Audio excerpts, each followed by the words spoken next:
We are 1 week away from the Masters, but let's not get ahead of ourselves too much. We have the Valero Texas Open on tap first on the PGA Tour, and we also have the ANA Inspiration over on the LPGA side.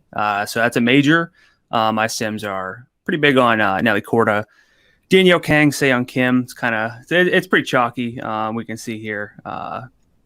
Don't worry, I'll talk plenty about the Valero, but I mean they're all pretty much favorites. But that's kind of who my model likes this week, and it's always fun watching some major action. We'll get some this week on the LPGA, and then again next week for the PGA Tour. But again, this week we're focused more on the Valero Texas Open because it should be a good field. Should be a good event, I should say. We know what the field is. It starts with Jordan Spieth at the top at 11-1.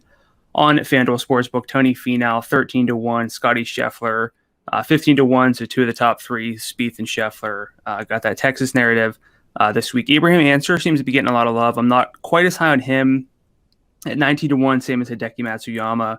Corey Connors, technically still the defending champion, in great form right now, 21-1. So I mean, these are some bigger names. We unfortunately had. I don't know. I don't want to ever say a withdrawal is fortunate, but Dustin Johnson was a late add to this field and then withdrew anyway. But that really screwed things up. He was about 12 to 14% likely to win in my win simulations. I believe he was 6-1 and then 6.5-1 on FanDuel Sportsbook. So we did see the odds board obviously shake up a good bit. But again, it's a pretty solid field. We have some bigger names and we have some, I think, betting value outside of the very, very top. This course is, one that we'll get into. The course is a little hard for me to pin down, but just settle on in, get your questions ready because this is the FanDuel PGA Q&A for this week, the Valero Texas Open. I'm your host, Brandon Gdula. I'm the managing editor over at numberFire.com. I'll be talking about the field, the betting odds on FanDuel Sportsbook, the daily fantasy slate on FanDuel, my win simulations. I can look ahead a little bit to next week if I have any questions there. It's a Q&A format, so hit up the comment section on YouTube, Facebook, Periscope, or Twitch if you have questions for this week's event, or again, next week, but we'll keep most of it to this week. So, the field, again, looks pretty good. So then the next step of the process is to look at the course at TPC San Antonio, the Oaks course. As always, I start with this data golf tool because I like to see just some of the recent scores, some of the recent winners. Again, Corey Connors 20 under back in 2019, the most recent event here at TPC San Antonio. The year before, Andrew Landry 17 under, and then the scores do drop. Kevin Chappell 12 under, Charlie Hoffman 12 under, Jimmy Walker 11 under. So not like a star-studded field, not star-studded winners necessarily. So maybe that does mean something, but I think more important to us is this here, just seeing what drives variation and score at TPC San Antonio. Strokes gain approach, of the three tee to green stats, so off the tee approach and around the green, still way more important. And it actually explains the highest rate of, deviation in scoring. So basically, guys separate with their irons here, just more than any other stat. It is a little bit lower than the tour average, but not substantially. So what we do see is actually around the green play kind of pop as something that does explain more of the scoring than usual, which is kind of its whole own thing because around the green play, both kind of fluky with some hole out possibilities, but also not that predictive, and also generally accounts for the fewest strokes gained for any of the four areas. But it's kind of a hard course for me to pin down year over year. We didn't look at it last year at all, so it's a little bit out of my mind. But we'll talk about distance and accuracy and a few other things. But it is always interesting to see around the green play pop up is a little more important, and we see that again on this course fit tool that Data Golf has. Around the green play, just more important here than is your tour average stop. Driving distance a little bit less important, but definitely more important than driving accuracy, approach, and putting, about the same. And what's cool here, or a little bit, maybe not cool, but that's cool to me. But if you switch over to this relative importance, you can see around the green play just jumps up a ton. So again, around the green play should matter more at TPC San Antonio than usual. It's your average course, but I don't know that it's going to be the stat that separates all the golfers, because Corey Conners won losing strokes around the green. None of the top four in 2019 actually gained strokes. Charlie Hoffman was even. So basically, you can get ahead with your wedges. You don't have to be dialed in with the wedges. You don't have to be long. It helps if you're long always. You don't have to be accurate. So there's really no one archetype of golfer that stands out. And typically when I see that, it sounds dumb, but I like to target all-around golfers, just guys who do everything, don't really have weaknesses in their game. So that's kind of the gist for me. So, I mean, if I had to give some key stats, it's actually one of the hardest weeks for me to give key stats, but strokes gained approach, always number one. I am still valuing driving distance over any of the other, driver-based stats, just because you can never fake distance. You always have distance. You can miss some fairways even if you're generally accurate. So I like to have driving distance on the list. Strokes gained around the green makes it as well. And then birdie or better rate, just because that correlates to FanDuel scoring. The course isn't always a birdie fest, but winds kind of max out at 13 miles an hour this week. So we could see it go a little bit lower. So that's kind of what I'm looking at overall from a course fit for this week at TPC San Antonio for the Valero Texas Open. Again, if you have any questions at all, hit up the YouTube chat. That's easiest for me, but we also have Facebook, Periscope, Twitch. So take your pick. But I'm going to switch over now to my spreadsheet here and take a look at the top of the field. Didn't change this. Now we know what event we're in, but the Valero Texas Open, sorted by the guys. Dustin Johnson, I mean, was in the field when the slate was released. He was 12,800, and then there was a huge gap to Jordan Spieth at 11.5. So that does kind of give us a bit more of a unique feel for this week's event. Nobody is in the 12K range. Nobody's even in the upper 11K range. So Spieth does fit.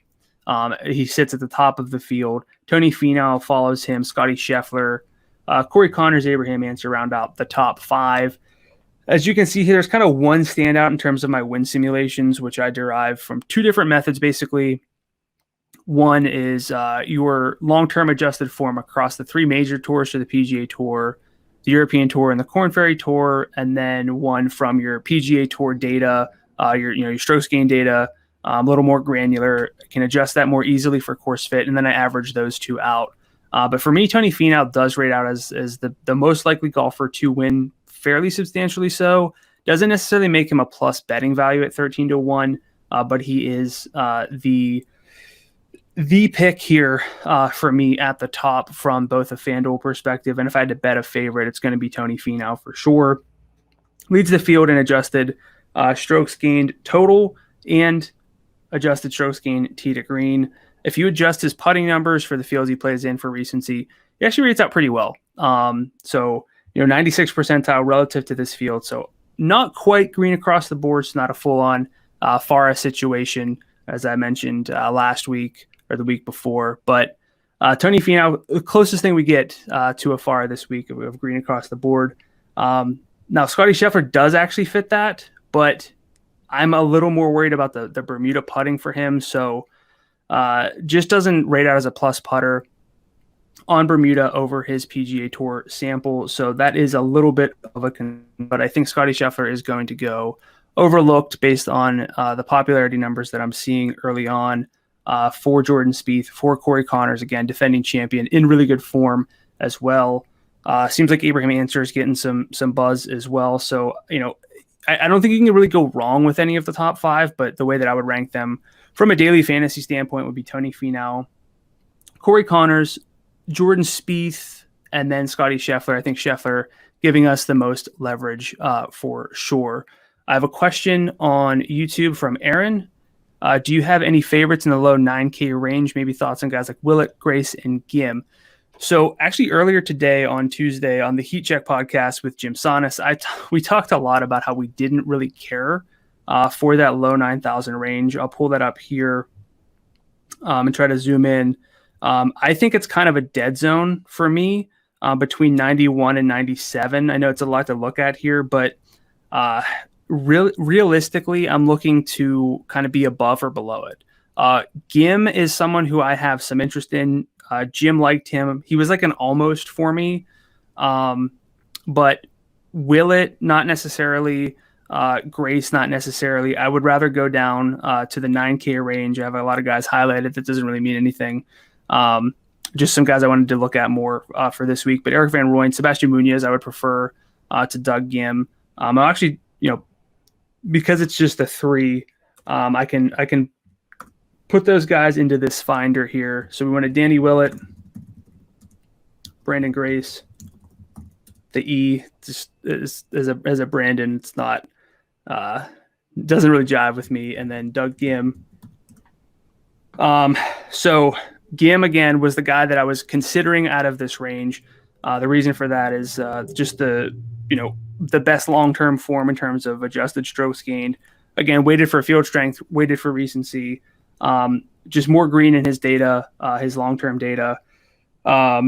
So I think that Gim of the 3 is the standout, but again, I would prefer someone like Sebastian Munoz at 9,000 specifically. Another question from Thomas: top 3 under 7K. FanDuel salaries don't go below 7K, so I don't have any answers for that one.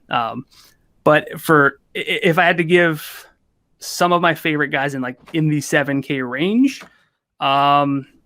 probably that's tough. I don't really roster golfers in this range. I don't think you have to, because you're not particularly getting a ton of win equity at the top, aside from maybe Tony Finau. Charles Schwartzel, I would say 7,900 would be someone. I'll throw him in the finder here. But for a field like this, I don't think I don't think that's the right play necessarily. I think a more balanced approach is the right way to go. Below world average, this is what this is showing. If you're negative in the weighted and adjusted strokes gained metric, you'd be below the world average. Not a whole lot of win equity from him, and I think that this is a week where, again, this is something I talked about with Jim, is you can roster one golfer at 9,000 or below on FanDuel, and you're generally giving up win equity unless you think someone like Sebastian Munoz or a longer shot is going to be the one who wins. I think it's a pretty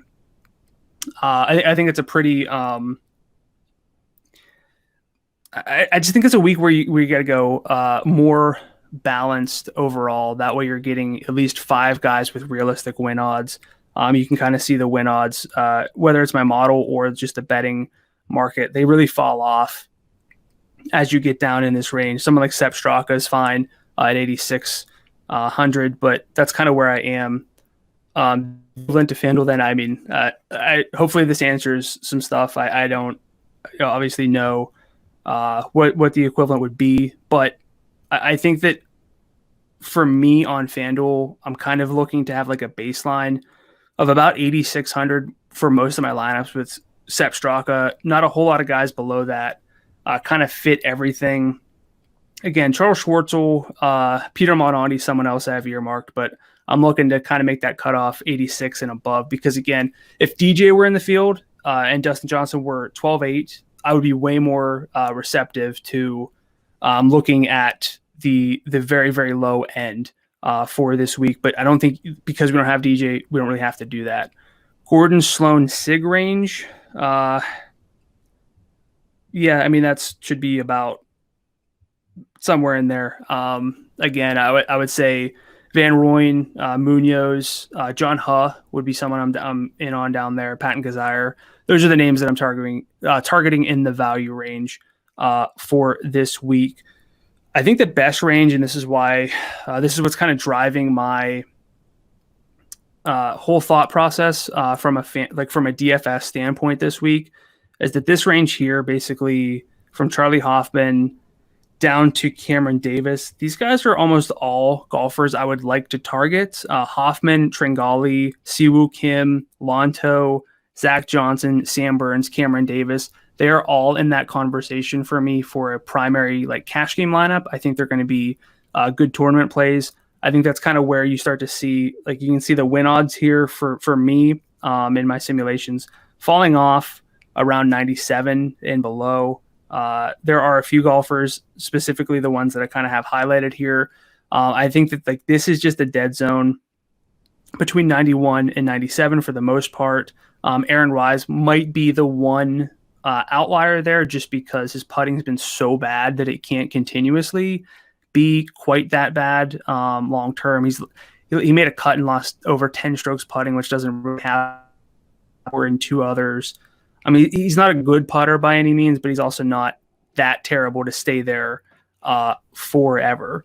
I'm going to jump over to my win simulations here because I think I kind of covered the top of the field, that second tier, kind of glossing over the third tier. I talked about a lot of the value plays I kind of have my eye on. So the win simulations here for me, again, I already explained how I find them, but I mean, it's really Tony Finau jumping out as like someone who's a little bit of an outlier, but he's not even rating out as a positive expected value on FanDuel Sportsbook at 13-1. That doesn't mean I won't bet him. I probably will just because I love Tony Finau and I'd love to see him get a win entering Masters Week. Same for Spieth and honestly same for Scheffler. I would be cool if like any of them win just from a rooting standpoint, even if I didn't actually bet them. So you don't see a whole lot of positive value from my model based on the FanDuel Sportsbook odds. If I sort them, I'll wait to sort them by expected value. But, Scheffler, I think, is getting a little bit too much love just from probably making the WGC Match Play Final from being in Texas. But I would say that he's very fine, especially if you can get him at a number that's a little bit better than 15-1. Corey Connors, a better value for me because he rates out very similarly to Scotty Scheffler. Good ball striking, not necessarily the best short game. Connors, very, very hot putter. Seems like it's a kind of a long-term fix as well, not necessarily just some regression baked in for Connors. This, just kind of for this week, you wouldn't expect it to kind of fall off the globe.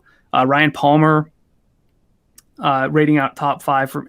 I always gloss over Hideki. It's just because Hideki's putting, is so bad. Kind of no matter where you put him, 6th percentile in Bermuda putting.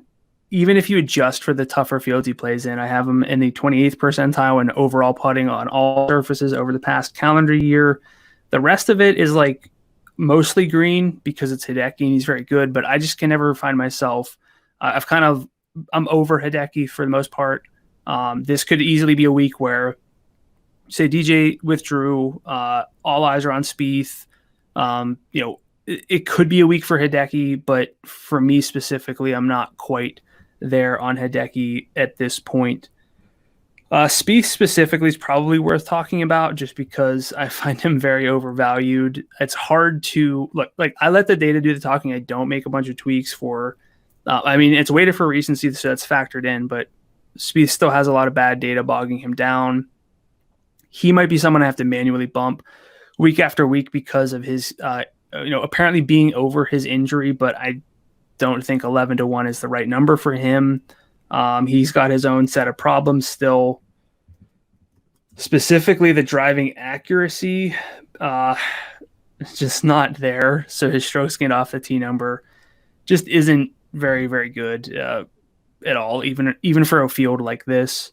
So that's a bit of a problem. And then if you just compare him to the other golfers at the top, I think he's not really even close. If I just sort by best long-term form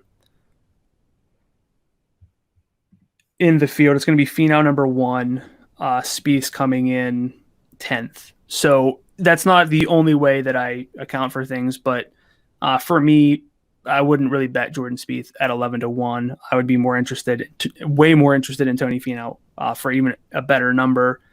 I'll jump over to some just looking at the best like expected values. Henrik Norlander, I'm not quite there. The numbers like him fine. Hasn't been very promising lately. Patton Kizzire, I would be at least more inclined at 130-1. These guys are more sort of top 10s. Jim Furyk, Harold Varner, probably not. Danny McCarthy, if it plays closer to like the 10 under, I'd be more okay with it. Danny McCarthy's not someone I like to target in Birdie Fest just because the ball striking is not quite there. But Sam Burns and Zach Johnson and Sebastian Munoz and John Huh, this range here is kind of where I think my betting card will sort of live for the most part. Sam Burns, super long off the tee, good on Bermuda. These greens are overseeded, but I still think we can give Sam Burns a little bit of a Bermuda bump. Zach Johnson has a win in Texas in his career at Fort Worth back in, I think, 2012. More accurate than he is long, but the model showing at least a hint of value on him. His irons have been quite good. John Huh, a bit more, maybe not an outright. I wouldn't hate it at 80-1, maybe more of a top 10. And then Sebastian Munoz. I always love Munoz. I think he can really show up in tough fields. There's no reason that he can't necessarily get it done in a weaker field like this. Another question from Aaron on YouTube. If wind is a factor, is there anyone you would recommend or advise against because of weather? Wind splits are really tricky for me, because it depends on how you get them. A site like Fantasy National will have wind splits, but and that's about as good as we can do. One thing I will say is that they don't necessarily adjust for, but I'll put it this way. If they're not adjusted for field strength, if they're not adjusted for how a golfer was playing at the time, I don't know how reliable they are. They might be more noisy than anything else. If you're looking at maybe let's just say Jordan Spieth, for example. Let's say he played a lot of windy rounds when he was struggling a lot, and he's a bit of a different golfer now because the irons are back. He's not injured. If you're looking at the wind splits and a lot of that's bogged down by data when he was injured, that's going to be not that reliable. If you're going to be looking at someone like maybe Sebastian Munoz, and it was earlier in his career, he's not quite as good as he is now. How reliable is that data if it's not adjusted at all for recency, for field strength? So rather than look at specific wind splits, which I think you can wait in a little bit, this week might, because of how the wind breaks, might be a week where you can stack based on tee times. You would want, at least on the current forecast, golfers teeing off late on Thursday and early on Friday. They should have a more advantageous split. But again, the wind's not supposed to get that heavy. We talked about it on the heat check. Jim said it was going to max out at about 13 miles an hour. That's not necessarily enough to get overly ambitious on wind splits. So I don't really anticipate factoring it in. It's hard to model in. You can kind of adjust for like who plays well in the wind. Just I wouldn't sort by like wind strokes, like strokes gained leaders in windy conditions, because again, it's got a lot of issues. It's a similar discussion to course history. If you're not adjusting for like what kind of form someone was in when they were in their career, it's kind of tricky. I know I just cited a Zach Johnson win from 2012, but Zach Johnson's in good form, so I think that has somewhat some merit. It's different than someone in terrible form who's just happened to perform well at a particular course. So that's kind of how I am with wind splits. Using it more as a tiebreaker, and another thing that I'll caution against is just not rostering golfers who you don't like, who aren't in good form, who don't fit what you're looking for, just because you think that they are either a good wind player based on maybe samples that are a little bit hard to trust, or just because you think they have the best tee time. So that's kind of where I am for this week. So again, I mean, I think that there's a good opportunity here with these four names in particular to get access to some longer odds for our winners. Finau at the top is probably where I'm going. Maybe Tringali, I think, will probably be another top 10 bet for me. I typically bet him top 10. I would be all right with him as a winner. But I mean, I think that overall, you can play it however you want. You can dig into the value range if you really want to. If you're going to do that, I would really, it's obvious, but you'd probably be doing that to roster Tony Finau, Jordan Spieth, Corey Connors, or Scottie Scheffler, possibly three of them, and go super top heavy. I don't think that's the optimal way to go. I think the more optimal way for this week would be looking at a lot of the golfers between 98 and about 11K, maybe one golfer. Again, Tony Finau would be my option. That's kind of where I'm leaning for my primary lineup. I I think you can differentiate a lot even with that, because you'll still have to roster one golfer in the 9K range. And I think that with Van Rooyen, Munoz, even Matt Wallace, Denny McCarthy, John Huh, Kazire, like that's kind of where I'm leaning this week. So I think that we do have some options. It's going to be a pretty interesting week because of the different ways that you can construct your lineups. It's going to be interesting to see how popular Jordan Spieth is, how popular Finau is, Connors because of the heater. If Scheffler is going to go overlooked, I think that that's probably going to be one of the big ways to differentiate this week, is really trying to hone in on the top four, get a read for who's going overlooked, because not those four guys can't all be super popular. My read currently is that Scheffler is the least likely to be popular. I would rank him maybe fourth from a process standpoint, just because of the short game, but he's fine enough, and I think that's where you get a lot of leverage for daily fantasy. So that is all the time that I have for today. Feel free to hit me up on Twitter at Gdula13. Check out my DFS content on numberFire.com. Best of luck this week, and let's hit a winner.